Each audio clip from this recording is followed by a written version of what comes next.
ai an samu certificate daga manzon rahama sallallahu alaihi wa sallama inda yake cewa li kulli da'in dawa'un, kowane ciwo yana da magani. mu kan mu musulmi sai mu tsaya ga kaulin waye, kaulin manzon rahama sallallahu alaihi wa sallama. Ashe kenan waɗanda suke da wannan ciwon kenan za su amfana da ita.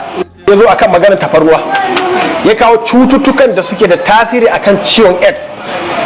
Jama'a sauraron da kuni na basira, ba na faɗa ba ne, ina hakaito ƙaunin da wani ya faɗa ne.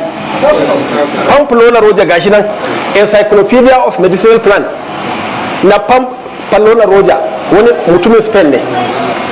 Ga abin da yake cewa da ya zo magana akan AIDS, cutar HIV ko? Yace we cannot say that the use of these plants can heal this terrible ailment. Bara mu ce amfani da waɗannan